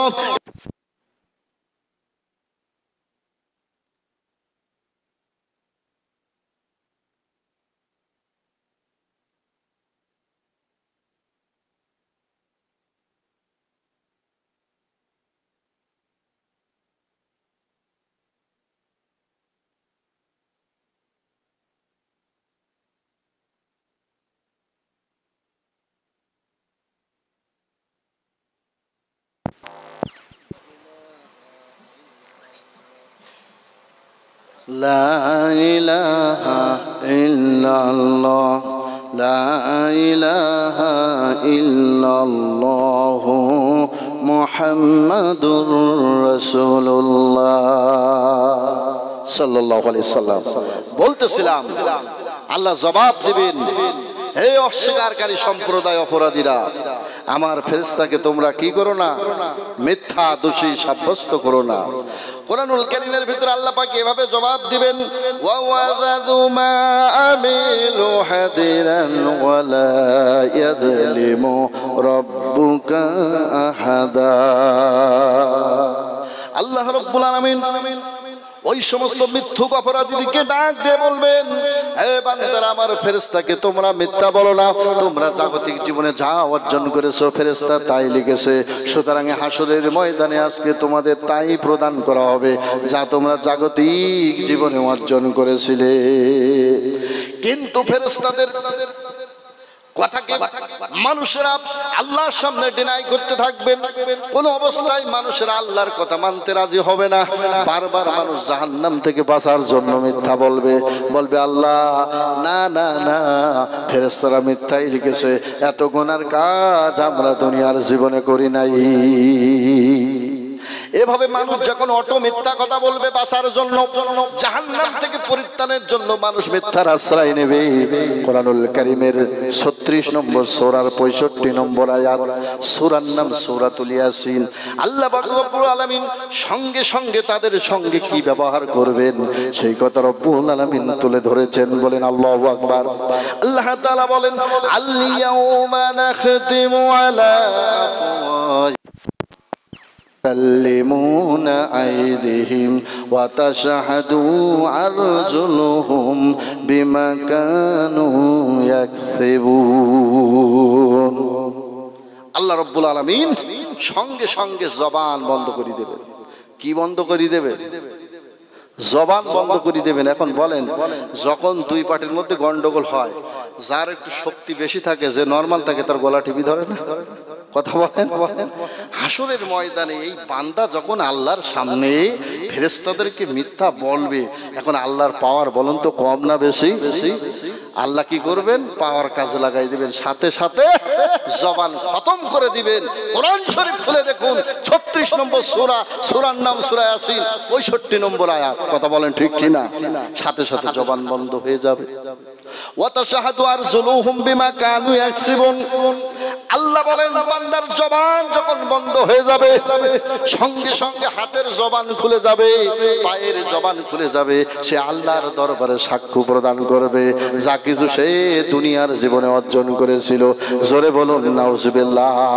হাত বলবে রব্বুল আলামিন আমি অন্যায় ভাবে অমুককে আল্লাহ আমি কষ্ট দিয়েছিলাম, অমুকের গায়ে আঘাত করেছিলাম। পা বলবে আমি হেঁটে হেঁটে এত নাফরমানি কাজ করেছি। এখানে যখন ওয়াজ মাহফিল হয়েছিল, কোরআনের বয়ান হইতেছিল, আমার কাছে সেটা ভালো লাগে নাই। মনোহরির দোকানে যুবতী মেয়েরা ছিল, ওইখানে আমি গিয়েছিলাম। কোরআনের মাহফিলে বসি নাই, ওয়াজ মাহফিলে বসি নাই। যেখানে যত খারাপ কাজ হয়েছে, যাত্রা, নভেল, নাটক, গান বাজনা, যত ইসলামিক কাজ ছিল, সমস্ত জায়গায় আমি পদচারণা করেছি। আল্লাহ তোমার ঘর মসজিদে যাই নাই, তোমার নবীর প্রতিষ্ঠান মাদ্রাসা যাই নাই, তোমার পীরের খানকায় ভালো স্থানে আমার নসিব হয়নি। আমি জাগতিক জীবনে যত খারাপ জায়গায় বিচরণ করেছি, হাত বলবে জীবনে ভালো কাজ করি নাই, যত খারাপ কাজ করেছি। এইভাবে হাত আর পা আপনার আমার বিপক্ষে সাক্ষী দেবে। জোরে বলেন নাউজুবিল্লাহ। এখন চিন্তা করুন, আপনার জবান আল্লাহ বন্ধ করে দিছে মিথ্যা বলার কারণে, আবার আপনার হাত, আপনার পা আপনার বিপক্ষে সাক্ষী দিচ্ছে। বলেন দিন, হাটে হাড়ি ভেঙে যাচ্ছে না? বোঝেন না কথা? আমার ভাষা বোঝেন নেই? সম্মানিত ভাইরা আমার, জবান তো এখন বন্ধ। হাতের জবান আছে, পার জবান আছে। জাহান্নামের ভয় তো হাতেরও আছে, পারও আছে। কথা বলেন ঠিক কিনা? কোরআনুল কারীমের 32 নম্বর সূরা, সূরার নাম সূরাতুস সাজদা। আল্লাহ পাক রব্বুল আলামিন এই হাত এবং পা আল্লাহর দরবারে এবারে অ্যাপ্লাই করবে। হাত আর পা বলবে রব্বানা আবসারনা সামি'না ফারজি'না না'মাল সালিহান ইন্না মুকিনুন। হাত পা তখন আল্লাহর কাছে বলবে রব্বুল আলামিন দুনিয়াতে ভুল করেছিলাম, ভালো কাজ করি নাই। কোরআনুল কারীমের বয়ান হয়েছিল, তাফসীর হয়েছিল, ওয়াজ মাহফিল হয়েছিল, ভালো ভালো অনেক কথা আমরা হাসর সম্পর্কে, মিজান সম্পর্কে, পুলসিরাত সম্পর্কে শুনেছিলাম। সেদিন আমরা কাজে লাগাইনি, বিশ্বাসও করিনি। কিন্তু আজকে সচক্ষে হাসরের ময়দান দেখতেছি, সচক্ষে হাসরের ময়দানের শব্দ আমরা শুনতেছি। আল্লাহ মেহেরবানি করে ফারজি'না না'মাল সালিহান আমাদেরকে এগেন দুনিয়ায় পাঠায় দেন। আমরা এই হাসর সম্পর্কে বিশ্বাসী থাকবো। এবার যদি দুনিয়ায় যেতে পারি, সকাল থেকে সন্ধ্যা পর্যন্ত আপনার ইবাদত বন্দেগী করব, 5 ওয়াক্তের জায়গায় 50 ওয়াক্ত পড়বো। আল্লাহ মেহেরবানি করে আমাদের এগেন দুনিয়ায় পাঠানো হোক। এই হাসর দিবস সম্পর্কে আমরা বিশ্বাসী থাকবো। কোরআনুল কারীমের 35 নম্বর সূরা 37 নম্বর আয়াত, সূরার নাম সূরাতুল ফাতির। আল্লাহ পাক এই নাফরমানদের কথার জবাব দিবেন এভাবে, আওয়ালাম নুআম্মিরকুম, আমি কি তোদের দুনিয়ায় পাঠাই নাই? ভালো কাজ করলে অনেকেই করতে পারতে, তা যখন করো নাই, দুনিয়ায় ফিরে যাওয়ার কোনো সুযোগ নাই। আল্লাহু আকবার। অপশন বন্ধ।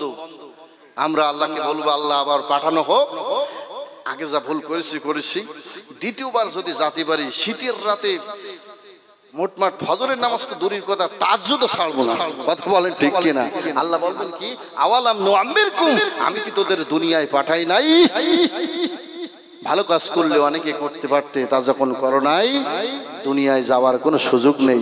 বাংলায় গ্রামাঞ্চলে একটা প্রবাদ আছে, যে মূলো বাড়ে তার পাতা দেখলে বোঝা যায়। কথা বলেন ঠিক কিনা? তা আল্লাহ পাক তো জানে যে এই বান্দাকে দুনিয়ায় যদি আবার পাঠায় এই একই অবস্থা হবে। কথা বলেন ঠিক কিনা? এজন্য আল্লাহ তাআলা পৃথিবীতে এগেন আসার কোনো সুযোগ নাই। এভাবে অপরাধীর আল্লাহ রাব্বুল আলামিনের কাছে হাসরের ময়দানে প্রার্থনা করবে, নিবেদন করবে। আল্লাহ রাব্বুল আলামিন আর সহ্য করতে পারবেন না।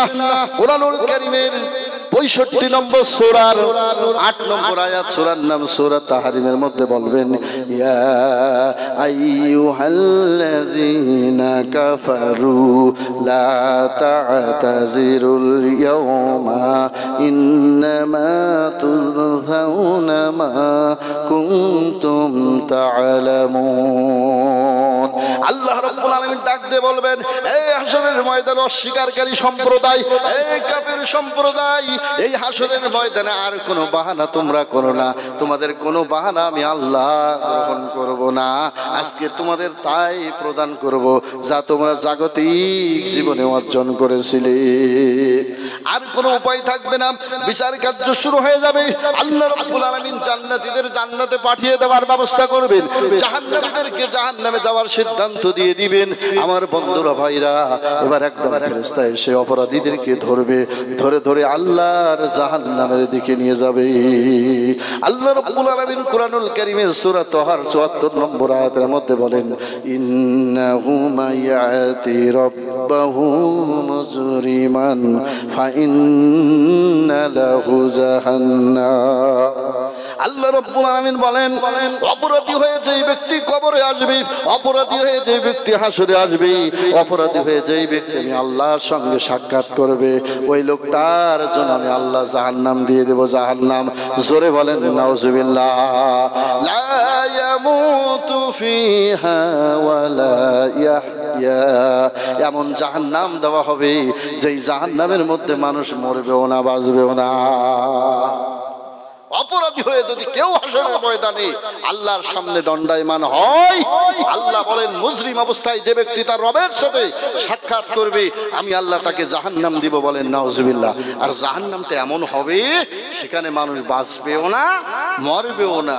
এখন দেখুন, কোনো মানুষ যদি বেঁচে না থাকে তাহলে তো তার মারা যাওয়ার কথা। বলেন ঠিক কিনা? আবার যদি কেউ মারা যায় তার বাঁচারও কথা না। কিন্তু আল্লাহ কি সীমাহীন, কি মারাত্মক, কি কঠিন কথা বলেছেন যে জাহান্নামের ভিতরে সে বাঁচবেও না, মরবেও না। অর্থাৎ এমন অবস্থায় আপনাকে আমাকে পানিশমেন্ট দিবেন, শাস্তি দিবেন, লাঞ্ছনা এবং গঞ্জনা দিবেন যে বেঁচে থাকাকে বাঁচাও বলে না। আর আল্লাহ পাক এত মারা মারবেন, তারপরও একেবারে মেরে ফেলবেন না। কথা কি ক্লিয়ার?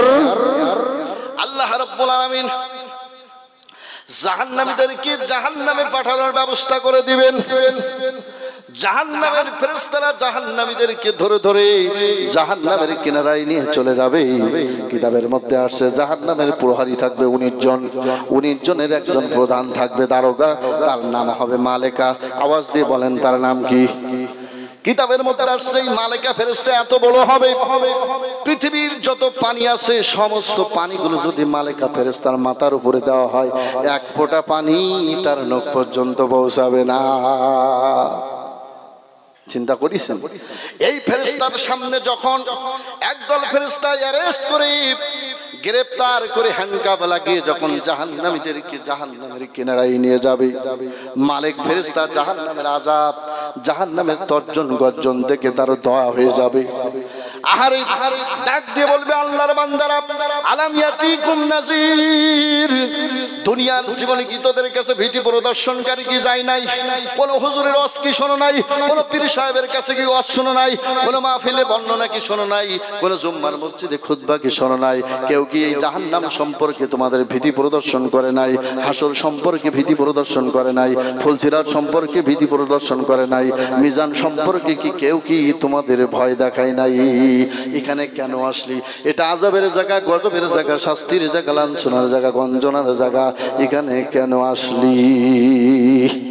জাহান্নামীরা বলবে, قالوا بلى قد جاءنا نذير فكذبنا وقلنا ما نزل الله من شيء। জাহান্নামীরা বলবে, কলু বালা কদ জাআনা নাযীরা, আমাদের কাছে ভীতি প্রদর্শনকারী এসেছিল, সতর্ক বানিয়ে এসেছিল। মাহফিলে গিয়েছিলাম, জুমার বয়ান শুনেছিলাম, ভালো ভালো কথা শুনেছিলাম, জলসায় ছিলাম, ইসালে সওয়াবে ছিলাম, কিন্তু আমরা শুনেছিলাম কিন্তু সেটা বিশ্বাস করিনি। আমরা বলেছিলাম ফাকাযাবনা ওয়া কুলনা মা নাযালাল্লাহু মিন শাইই, আল্লাহ এ ধরনের কোনো কিছু নাজিল করে নাই। সম্মানিত ভাইরা আমার, ফেরেশতার তো আর কোনো কিছু করার নাই। ফেরেশতার কি কিছু করার আছে? একটু কথা বল। ফেরেশতার কিছু করার আছে? ফেরেশতা ও হুকুমের দাস। আওয়াজ দিয়ে বলেন কিসের দাস? হুকুমের দাস। ফেরেশতা দিতাম তো আর কি করবে? আপনাকে আমাকে যারা জাহান্নামে হয়ে যাব ধরে নিয়েই জাহান্নামের মধ্যে ফেলে দেবে। জোরে বলেন নাউজুবিল্লাহ। জাহান্নামের আগুনের উত্তপ্ত লেলিহান শিখা আপনার আমার অন্তরকরণে পৌঁছে যাবে। হাদিসের মধ্যে আসছে, আল্লাহ রাসূল সাল্লাল্লাহু আলাইহি সাল্লাম বর্ণনা করেন, জাহান্নামে যাদেরকে দেওয়া হবে এই এক একটা মানুষের গায়ের চামড়ার পুরুত্ব হবে 70 গজ। কত গজ? 70 গজ। জাহান্নামীদের এক একটা দাঁত হবে উহুদ পাহাড়ের মতো বড়। এখন চিন্তা করেন, কারোর গালের ভিতরে যদি 32টা উহুদ পাহাড় দেখা হয় তাহলে মুখের ফেসটা কিরকম হবে? বিশাল মানুষ তৈরি করা হবে। এত ছোট মানুষ আমরা হাসরের ময়দানে যারা জাহান্নামী থাকবে তারা এত ছোট থাকবে না। জান্নাতি যারা হবে তারা প্রত্যেকেই 60 হাত লম্বা হবে। আওয়াজ দিয়ে বলেন কত হাত? জান্নাতীদেরকে আল্লাহ তাআলা 5টা নবীর বৈশিষ্ট্য দান করবেন। আমি সেদিকে যাব না, বলতেছিলাম যে আল্লাহ তাআলা জাহান্নামীদেরকে এত বড় এবং বিরাট করে দিবেন। সাহাবীরা প্রশ্ন করলেন, ইয়া রাসূলুল্লাহ, ইয়া হাবিবাল্লাহ, এই মানুষ তো জাহান্নামে দিলেই ঠিক হতো, আল্লাহ কেন আবার এত বড় বানাবে? আল্লাহ রাসূল সাল্লাল্লাহু আলাইহি সাল্লাম বলেন, ও আমার সাহাবীরা শোনো, জাহান্নামের অগ্নির যে পাওয়ার, আগুনের যে লেলিয়াল শিখা, আমাদের এই জাগতিক শরীর তো জাহান্নামেই দেওয়া লাগবে না। জাহান্নাম তারা কয়েক হাজার কিলোমিটার দূরে যদি রাখা হয় এমনি ফিনিশ, এমনি কি এমনি শেষ হয়ে যাবে। এই জন্য জাহান্নামীরা জাহান্নামের শাস্তি যাতে বেশি বেশি ভোগ করতে পারে, আল্লাহ রাব্বুল আলামিন এই জন্য জাহান্নামীদেরকে বৃহৎ বানিয়ে দিবেন। এই জাহান্নামীরা যখন নিতান্ত জাহান্নামের মধ্যে পড়ে যাবে তখন তারা নিজেদের দাঁত দিয়ে নিজেদের গায়ের চামড়াগুলি ছিটতে থাকবে আর বলবে, লাউ কুন্না নাসমাউ ওয়া নাকিলু মা কুন্না ফি আসহাবিস সাইর।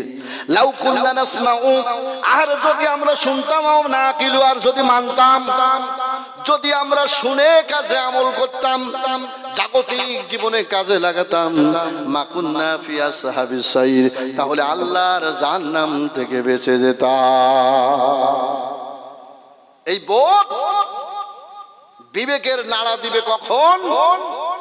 জাহান্নামের ভিতরে আমাদেরকে ঢোকানো হবে যখন। কথা বলেন।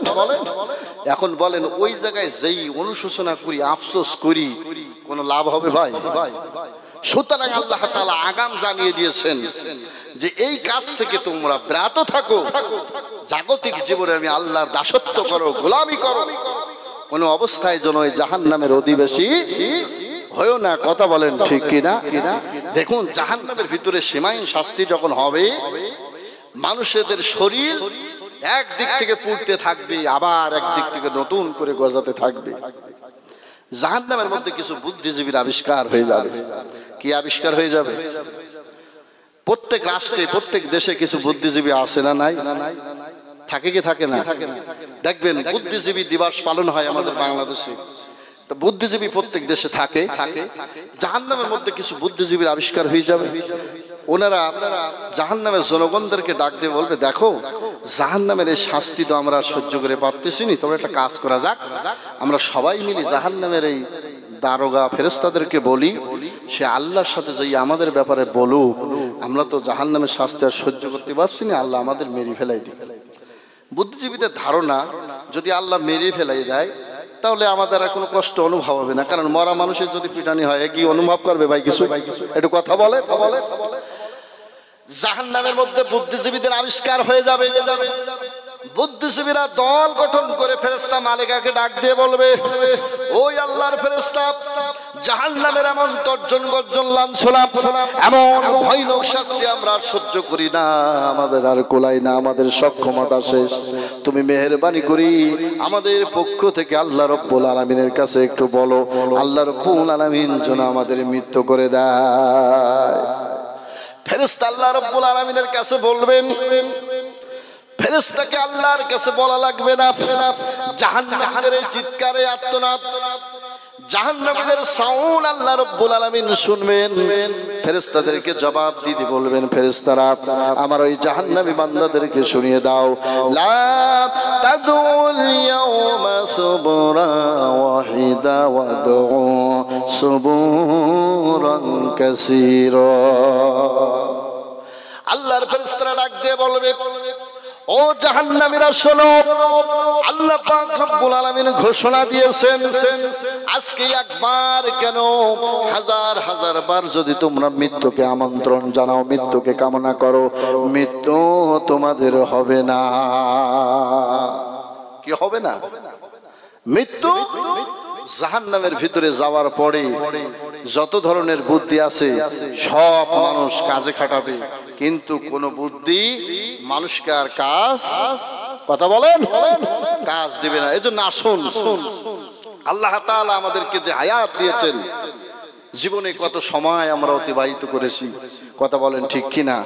অনেক মানুষ আছে 40 বছর বয়স হয়ে গেছে, আল্লাহ রাস্তায় আমরা নামাজই পড়ি না, এরকম ভাই আছেন না নাই? অনেক চাচা আছে মোটমাট মসজিদের ধারের কাছেই পাওয়া যায়, আজান শুনলে যদি কেউ নামাজে ডাকে মসজিদ ছাড়া তুফাতে তুফাতে থাকে যেন কেউ না ডাকতে পারে। কিন্তু ভাই বন্ধু ও চাচা, চিন্তা করুন, আপনার আমার হায়াত এমন হতে পারে আগামীকাল সকালে আমাদের মধ্যে কেউ মারা যেতে পারে, কথা বলেন ঠিক কিনা?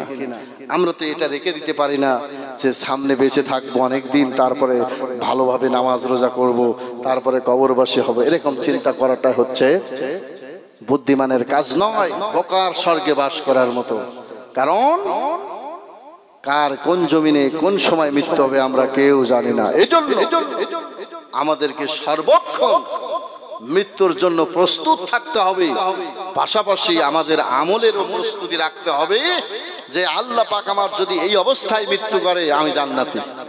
কিন্তু আপনারা একটু ভাবুন তো দেখি, যারা মাহফিলে আছেন, মনে করুন আজকে এই মুহূর্তে আপনার মৃত্যু হচ্ছে, আপনি বয়সকাল থেকে এখন পর্যন্ত যে আমল করেছেন ওই আমল নিয়ে আপনি নিজে একটু অ্যানালাইসিস করুন, আপনার মিজানের পাল্লা, নেকির পাল্লা বেশি হবে না বদের পাল্লা বেশি হবে? প্রত্যেক মানুষের জীবনে কি ত্রুটি আছে কেউ না জানলেও ওই ব্যক্তি ভালো জানে, কথা বলেন ঠিক কিনা? আল্লাহ রাব্বুল আলামিন বলেন, ওয়াহাদাইনাহুন নাজদাইন, আমি মানুষের মধ্যে এমন একটা মেশিন দিয়েছি, ওই মেশিন মানুষকে অ্যানসার